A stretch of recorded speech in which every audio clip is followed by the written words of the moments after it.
오늘은 우리 미가서 6장입니다. 묵상의 주제가 영혼의 죄. The sin of soul 그랬고 핫하트 나프시 그러는데 핫하트 죄를 말합니다. 나프시는 네페시라고 하는 혼이다, 생명이다, 목숨이다, 다양한 의미로 해석이 됩니다. 우리 주제가 있는 7절 말씀을 함께 읽습니다. 여호와께서 천천의 수양이나 만만의 강수 같은 기름을 기뻐하실까?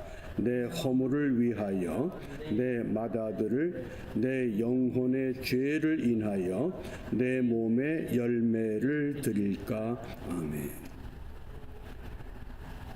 선지자 미가가 굳이 영혼의 죄라고 하는 단어를 사용합니다. 우선 우리가 이 성경에서 죄의 결과에 대한 두 가지를 분명히 기억해야 합니다.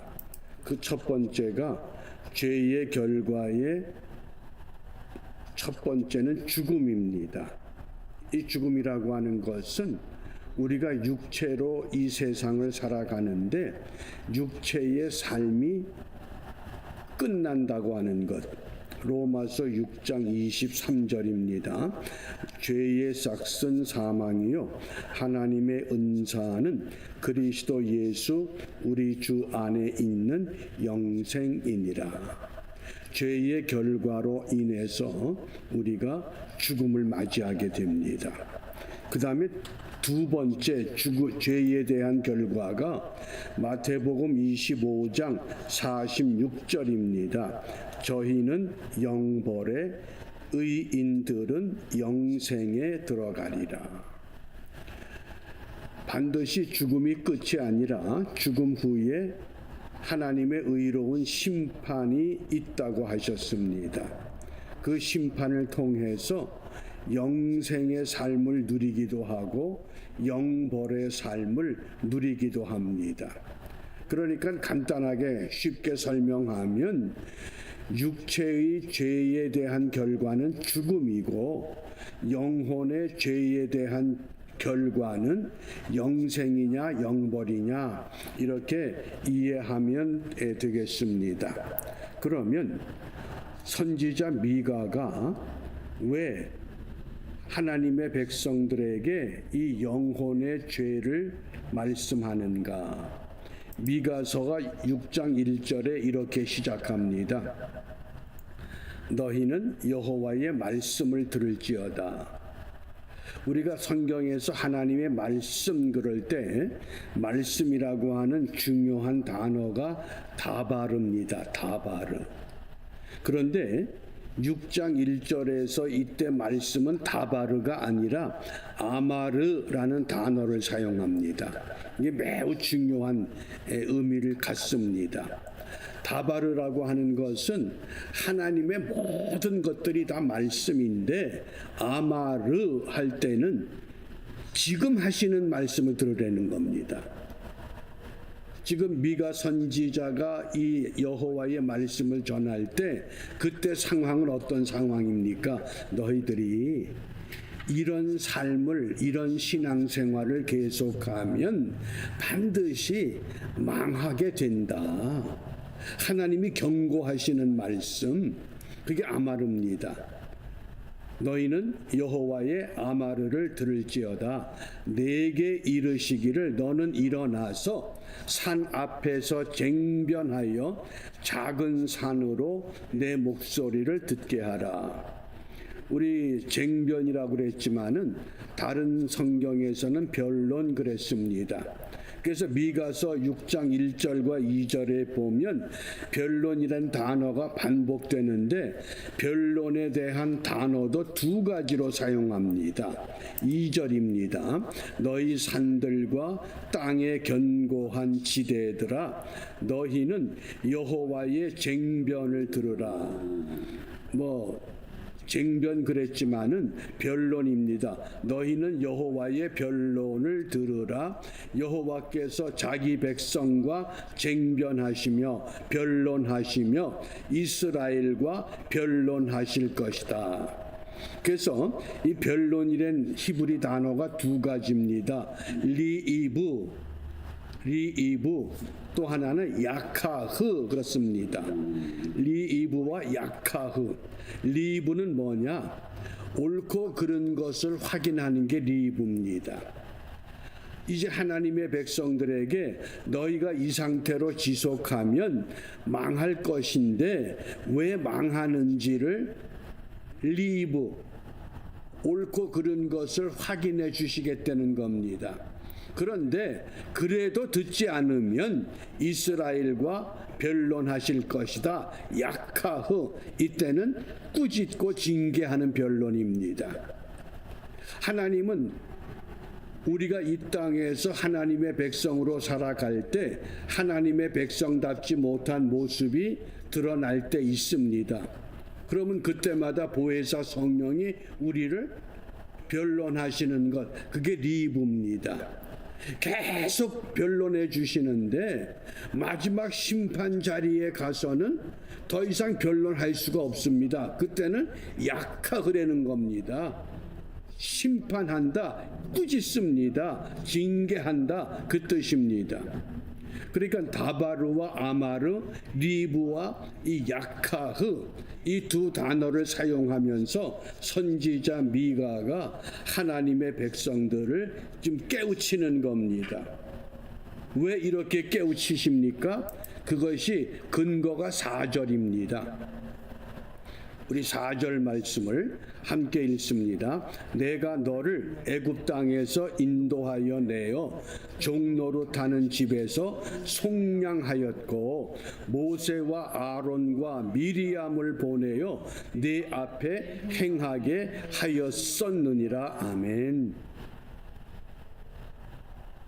유대인들이 가장 중요하게 여기는 성경이 토라, 율법서입니다.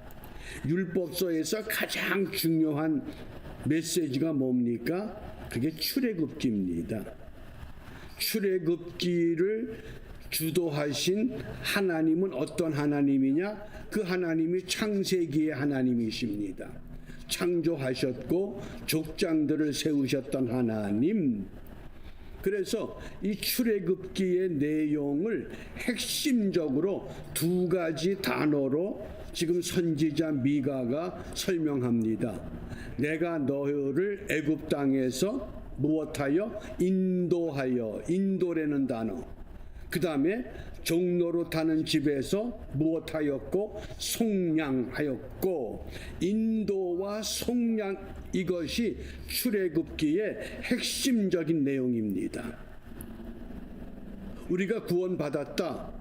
바로 그것이 하나님이 우리를 인도하셨고 속량하셨다, 그 뜻입니다. 그러면 인도한 데는 히브리 단어가 알라입니다. 알라.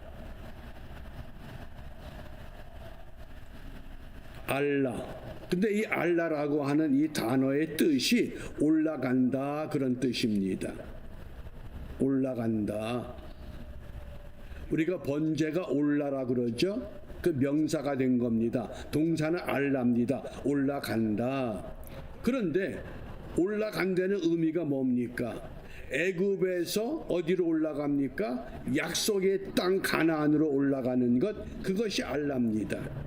내가 너를 애굽 땅에서 인도하여 내어 애굽에서 가나안 땅으로 올라가는 것, 그게 알라, 인도입니다.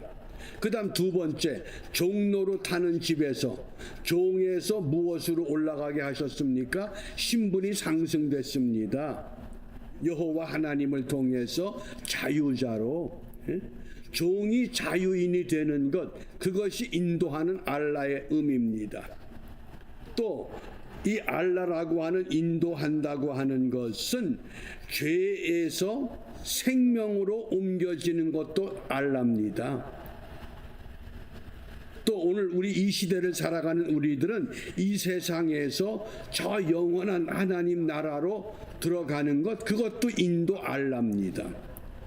그러니까 선지자 미가가 그 수많은 사건들을 단 두 단어로 정리해서 깨우칩니다. 너희를 애굽 땅에서 인도하여 내어 종로로 타는 집에서 속량이라는 단어가 파다입니다. 우리가 땅을 판다 생각하면 쉽습니다. 그런데 왜 파다라는 의미가 무엇이냐? 너희들의 몸값을 지불했다, 그런 뜻입니다. 너희들이 지불해야 할 그 돈을, 그것을 내가 대신 지불했다. 이것이 근거가 되는 겁니다. 이것 때문에 너희들을 위해서 다바르와 아마르, 또 이 변론이라고 하는, 그래서 너희들을 어떻게 깨우쳐 주느냐, 너희들의 삶을 내가 어떻게 인도해내느냐. 평소에는 너희들을 위해서 변론하는데, 리뷰하는데, 그래도 계속 듣지 않으면 어떡한다고? 약하하겠다. 이 두 단어들이 아주 상징적으로 사용되면서 오늘 이스라엘 백성들을 향해서 하나님이 그럼 무엇을 요구하느냐? 하나님께서 요구하는 게 무엇일까요?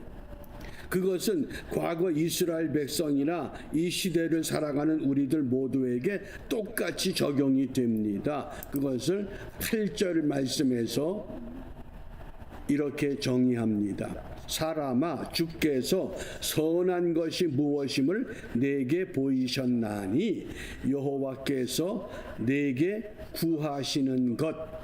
하나님이 우리에게 요구하는 것이 세 가지다, 이렇게 말씀합니다.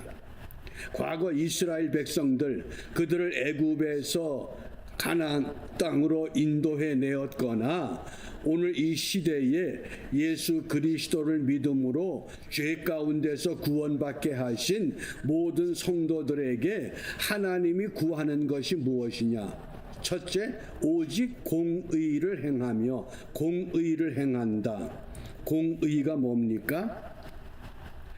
개인적으로는 하나님이 인정하는 의로운 삶을 사는 것, 그게 공의입니다. 다시 한번, 이 미시파트라고 하는 공의의 의미는 내가 하나님 앞에 부끄러움이 없는 믿음의 삶을 정직하고 순수하고 거룩하게 가는 것, 그것이 공의의 시작입니다. 그 다음에 사회적으로는 이런 것들이 공평하게 사람들에게 적용이 되고 사람들을 대하는 것, 그것이 공의입니다.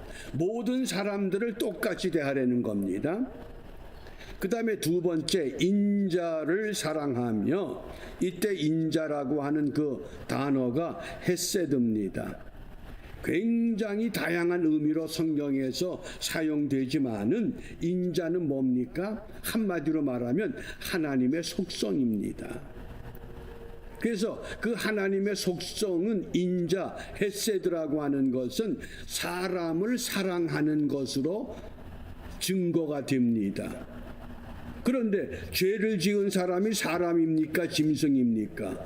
죄를 지었어도 하나님의 형상을 지녔기 때문에 하나님은 죄인을 사랑하십니다. 그게 헤세드라는 겁니다.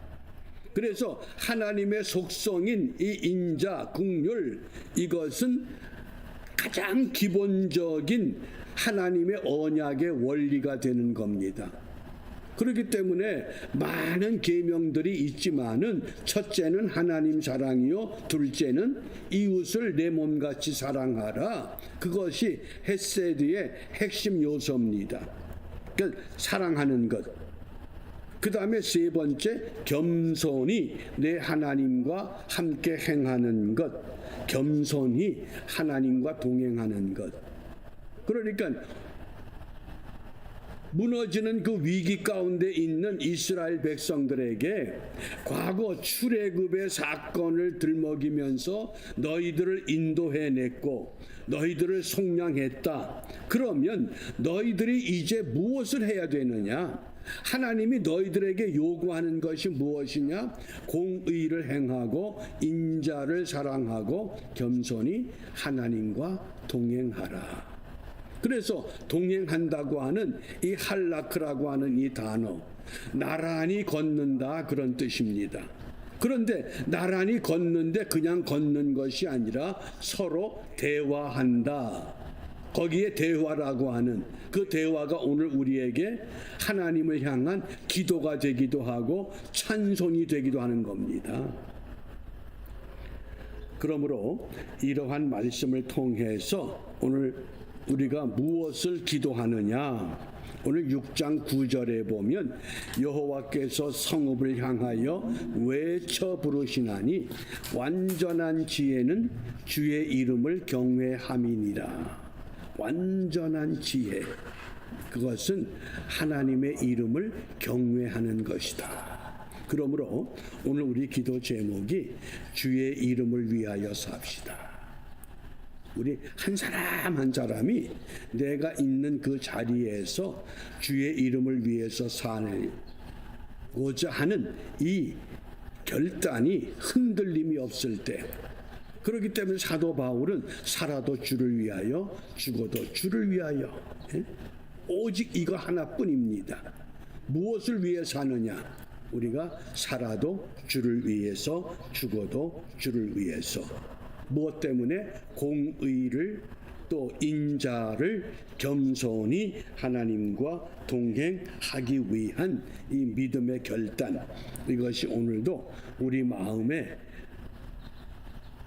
새겨져서 우리가 말을 하든지 또 어디를 걷든지 무슨 일을 하든지 누구를 만나든지 그 모든 것이 주의 이름을 위하는 것이 돼서 하나님께는 큰 영광이요 우리 자신들에게는 그 일을 바르게 경주하는 기쁨을 함께 나누는 은혜의 하루가 되시기를 바랍니다. 기도하겠습니다.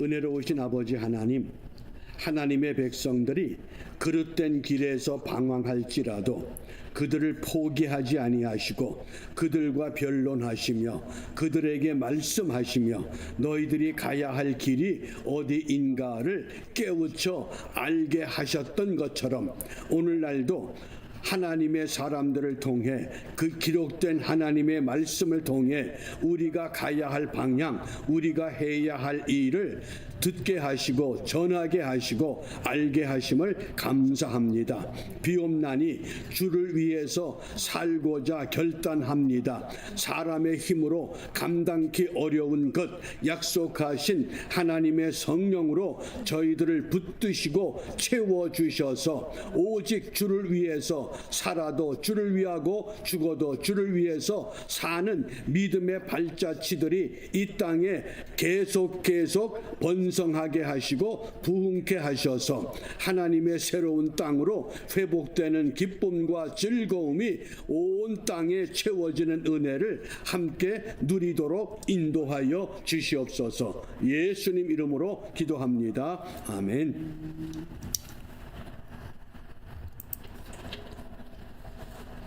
그러니까 찬송할 때는 나오는데 이걸 틀면서 이게 스피커 저기 하는 건 하나도 안